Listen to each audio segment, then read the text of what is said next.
सलाम और फिर से सलाम। 2 बार सलाम किस लिए किया, वीडियो के बाद में बताऊंगा और कुछ मिनटों के बाद ज़रूर बताऊंगा। यह सूचना उन सभी ऐसे छोटे नन्हे मुन्ने प्यारे बच्चों और बच्चियों के लिए है जो लैंग्वेज यानी कि भाषा में रखते हैं इंटरेस्ट, उसको सीखने के लिए, या फिर जो सीख चुके हैं उस भाषा को बोलने के लिए कुछ बच्चों में झिझक होती है, हेजिटेशन होती है। उन्हीं सभी सवालों को लेकर एक विशेष भाषा के लर्निंग प्रोसेस को लेकर यह एक छोटी सी वर्कशॉप हो रही है, जिसकी सूचना मुझे आपको देनी है। इसीलिए यदि मेरे वीडियो को बच्चे देख रहे हैं तो वह अपने छोटे भाई बहनों को इसके बारे में बताएं। यदि कोई पेरेंट्स मेरे वीडियो को देख रहे हैं तो अपने बच्चों को ज़रूर बताएं और इस वर्कशॉप या शॉर्ट टर्म कोर्स में अपने बच्चों का एडमिशन भी ज़रूर कराएं। किस विषय पर और किस भाषा की मैं बात कर रहा हूँ वह भी बताऊँगा, लेकिन उससे पहले एक छोटी सी अपील, लाइक और डिसलाइक ज़रूर कीजिएगा वीडियो। जी हाँ, लाइक और डिसलाइक कोई एक चीज़ ज़रूर करिएगा वीडियो को, उसके बाद वीडियो को पूरा देखिएगा। शुरू करता हूँ वीडियो सलाम के साथ। तीसरा सलाम क्या है बताऊँगा। बाल नंदिनी, बाल नंदिनी नामक एक पत्रिका भी आती है मासिक, बहुत से बच्चों ने पढ़ी होगी, स्कूल में भी आती है, विश्वविद्यालय में भी आती है और प्रतियोगी परीक्षाओं के लिए भी आती है। लेकिन यहाँ बाल नंदिनी किसी पत्रिका की मैं बात नहीं कर रहा हूँ, बल्कि बाल नंदिनी नामक एक संस्था है। वह संस्था ऑनलाइन संस्कृत फॉर चिल्ड्रन, जी हाँ, ऑनलाइन माध्यम से बच्चों को संस्कृत कैसे सिखाई जा सकती है, इसी चीज़ को लेकर एक छोटा सा कोर्स प्रारंभ कर रहा है, जिसके अंतर्गत आप अपने बच्चों का एडमिशन करा सकते हैं। थोड़ी सी फीस भी रखी गई है। कितनी फ़ीस है, कैसे आपको पेमेंट करनी है, पूरा प्रोसेस अकाउंट नंबर के साथ डिस्क्रिप्शन बॉक्स में दे दिया गया है, नीचे आप चेक कर लीजिएगा। मुझे पैसों से ज़्यादा विषय की बात करनी है। यदि आप सक्षम हैं वह फ़ीस देने के लिए, और फ़ीस बहुत कम है, क्योंकि आज के समय में माता पिता बच्चों को कुछ नया सिखाने के लिए या बेहतर सिखाने के लिए औरों से अधिक कीमत देने को भी तैयार हैं। लेकिन मैं ये भी जानता हूँ कि भारत में सभी परिवारों के सभी माता पिताओं की आर्थिक स्थिति एक जैसी भी नहीं है, और ये भी मैं जानता हूँ कि इस ऑनलाइन कोर्सेज में लिमिटेड में ही सीटें हैं और लिमिटेड में ही बच्चे ले पाएंगे। इसीलिए यदि आपकी आर्थिक स्थिति अच्छी है, बच्चों का भविष्य बनाना चाहते हैं और 1 महीने के या कहे कि 3 वीक के शॉर्ट टर्म कोर्स में बच्चों का एडमिशन चाहते हैं तो ज़रूर कराएं।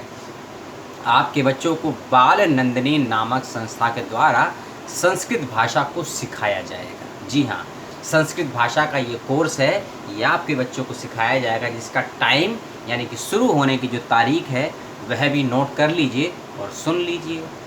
3 अक्टूबर से लेकर 25 अक्टूबर के मध्य में, 3 अक्टूबर से लेकर 25 अक्टूबर के बीच में क्लासेस होंगी, और शाम को क्लासेस होंगी 4:30 बजे के बाद से। जी हाँ, शाम को 4:30 PM के बाद से आपके बच्चों की क्लासेस होंगी, इस बात का ध्यान रखिएगा। इसमें 2 चीज़ की बाउंडेशन है, या कहें कि नियंत्रण रखा गया है। पहली चीज़ कि पूरी की पूरी वर्कशॉप संस्कृत भाषा में होगी, इस चीज़ को ध्यान रखिए, और हिंदी का प्रयोग भी होगा, लेकिन मूल रूप से संस्कृत भाषा में होगी, क्योंकि आपके बच्चों को संस्कृत सिखानी है तो संस्कृत में वार्तालाप करना बेहद ज़रूरी है।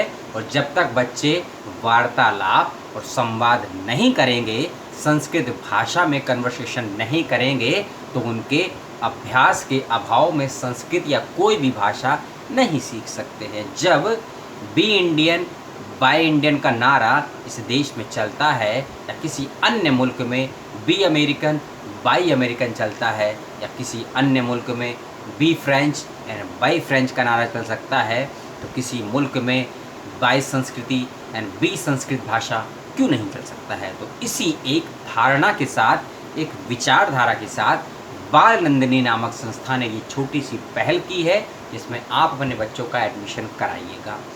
और बाउंडेशन मैं बता देता हूँ कि कक्षा 8 तक के बच्चे ही इसमें एडमिशन ले सकते हैं। जी हाँ, क्लास 8 तक के स्टूडेंट ही इस कार्यशाला में एडमिशन ले सकते हैं, इस बात का विशेष रूप से ध्यान रखिएगा।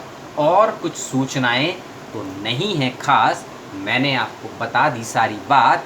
फिर भी कोई समस्या हो मेरी दी हुई सूचनाओं को लेकर तो मुझसे सवाल जवाब कर सकते हैं, और संस्थान के विषय में कोई या फिर इस कार्यशाला के विषय में निजी रूप से संस्थान से कुछ जानना चाहते हैं तो डिस्क्रिप्शन बॉक्स में मैंने आपको एक ईमेल आईडी, एक फ़ोन नंबर दिया हुआ है, आप वहां से भी संपर्क कर सकते हैं। और साथ ही साथ संस्थान की वेबसाइट पर यदि विजिट करना चाहते हो उसका भी लिंक मैंने आपको दिया है। इस बात का विशेष रूप से ध्यान रखिएगा। और मैंने बैंक के नाम बता देता हूँ। पहला बैंक का नाम है हाँ ये आ गया, बैंक का नाम है सेंट्रल बैंक ऑफ इंडिया, दूसरा है HDFC बैंक, और तीसरा है सेफिक वर्चुअल बैंक अकाउंट। ये 4 बैंक की मैंने डिटेल दी है अकाउंट नंबर और IFSC कोड के साथ। इन चारों ही बैंक अकाउंट में से एक का यूज़ करके अपना फ़ीस पेमेंट कर दीजिएगा, क्योंकि जब आप रजिस्ट्रेशन फॉर्म भरेंगे आपको पेमेंट का प्रूफ या स्लिप जो भी आपके पास है वह अटैच करना होगा या उसमें जॉइन करना होगा। जब आप फॉर्म भरेंगे आपको देना पड़ेगा, इस बात का विशेष रूप से ध्यान रखिएगा। तो संस्कृत भाषा सिखाने के इच्छुक माता पिता और सीखने के इच्छुक बच्चे इस वर्कशॉप पर अपनी प्रतिक्रिया भी दें, इस वीडियो को शेयर भी करें और इस कार्यशाला में अटेंड हो और नामांकन दर्ज करें। नामांकन के लिए नामांकन फॉर्म मैंने दे दिया गया है, उसको ज़रूर से ज़रूर भर दें, क्योंकि 29 या 30 सितंबर तक ही रजिस्ट्रेशन कर पाएंगे, क्योंकि जैसा कि मैंने कहा लिमिटेड सीटें हैं। वर्चुअल मोड पर ज़रूर होगी, लेकिन जब ज़्यादा संख्या में स्टूडेंट हो जाते हैं तो सिखाने वाले को दिक्कत कम होती है, सीखने वाले को बहुत ज़्यादा दिक्कतें होती हैं, क्योंकि संवाद का तारतम्य टूट सा जाता है, बिखर सा जाता है। और जब संवाद की श्रृंखलाओं में व्यवधान उत्पन्न हो जाता है तो सीखने के चरण में भी व्यवधान उत्पन्न हो जाता है। इन बातों का ख्याल रखिए।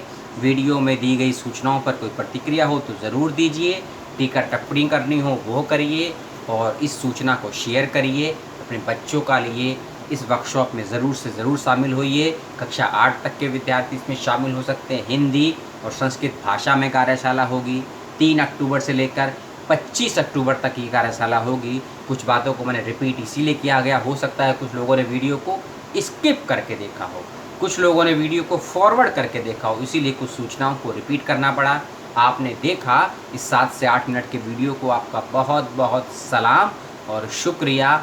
अपना और अपनों का ख्याल रखिएगा। अब बताता हूँ मैंने 2 से 3 सलाम क्यों किए। किसानों की हालत क्या है आप देख रहे हैं। कल भगत सिंह जयंती है, वह आप मनाएंगे, और 2 अक्टूबर को गांधी और शास्त्री जयंती है, वह भी मनाएंगे। और इन 3 सलाम का मतलब और मायने उन चारों व्यक्तियों से है जिनकी जयंतियां 27 सितंबर, 2 अक्टूबर और 2 अक्टूबर को है। 2 अक्टूबर 2 व्यक्तियों की जयंती है। इन तीनों व्यक्तियों का संबंध किसानों से है। तो किसानों की समस्या को लेकर आज मैं 26 सितंबर को एक फेसबुक लाइव करूंगा, उसी का सलाम मैंने आपको भेजा है। मेरे फेसबुक पेज पर जाइएगा, किस समय ये सूचना आपको ये लाइव सुनेंगे ये सभी सूचना मैं वहाँ आपको डाल दूंगा। सुबह 9 बजे से पूर्व आपको मिल जाएगी।